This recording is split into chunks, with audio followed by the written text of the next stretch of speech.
Here to help us understand the political dynamic at play here, we have former National Security Advisor, Professor Clarita Carlos. Professor Carlos, good evening. Thank you so much for joining us tonight.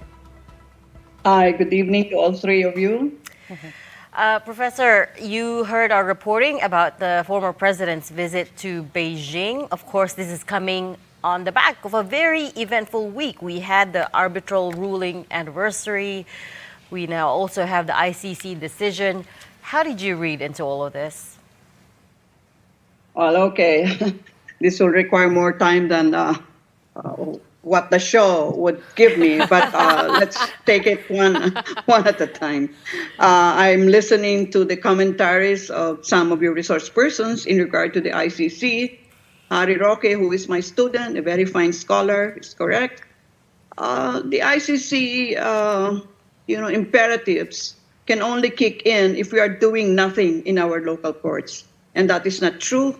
This is not to protect or to support the alleged EJK during the first 2 years of Duterte's time after we withdrew from the ICC. This is to indicate that indeed on the ground, things are moving in terms of filing cases against people identified with this extrajudicial killing. Please note, countries who are not members of the ICC, like the United States, have committed egregious crimes against humanity. Is anyone asking them to account for their acts? This is not, again, anti-US. I'm a scholar and I'm looking at it from all even bases. So, if you are not a member of the ICC, pwede ka na magpatay ng mga tao ng genocide. Hindi ka hahabulin ng ICC kasi hindi ka member eh. Diba? Okay. Sino mga hinahabol nila? Ang hinahabol nila yung mga taga-Africa. Yung hinahabol nila yung mga developing countries na hindi makadefend ang sarili nila. So, ang Amerika nga sabi sa kanila, isa sa inyo pumasok dito sa sa Amerika, hindi kayo makakapasok kasi may immigration kami. So, let's say the same thing, no? Okay. May ginagawa kami dito sa domestic sphere. So, hindi kayo makapasok dito kasi wala kayong visa. Diyan na kayo sa airport. Yeah. If it comes to that. Professor, that's fair. Pero if I could just have you comment first on the meeting between former President Duterte and President Xi Jinping, no? Kasi he is a former state of head, and is it usual for him to be, received at the state guest house in China? Well, if you're a political scientist, you will read so many things about that. Did you see their body language? Xi Jinping palagi nakangiti. Nakita mo ba si Xi Jinping meeting with other political leaders? Palaging suplado yan, may smirk. Tulad ko palaging may smirk sa face niya. Yun ang default niya eh. Okay, but remember, kasaysayan, di ba? Ang ganda ng istorya nila from 2016 to 2022. And maganda yung sinabi ni President Bongbong na alam niyang pupunta si Duterte doon. I'm sure Duterte had the decency to tell Bongbong, ay punta ako sa China ha. Okay, meron tinatawag sa international law, good offices. Good offices, gumit na ka, be an interlocutor between two countries who are not talking to each other. And I suspect, my hunch is that he's there as an interlocutor because of the increasing tension between Philippines and China for reasons which all of us already know. That said, if you have a sinister mind, you will think other things, isn't it?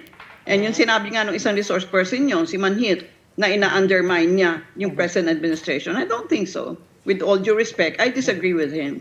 Any effort for us not to go to war, for us not to be, to have our legs pulled into the war of the United States in regard to Taiwan is good. So I salute President Duterte for going to Xi Jinping. Nakita niyo yung component niyan sa kapaligid niya? Si Wang Yi.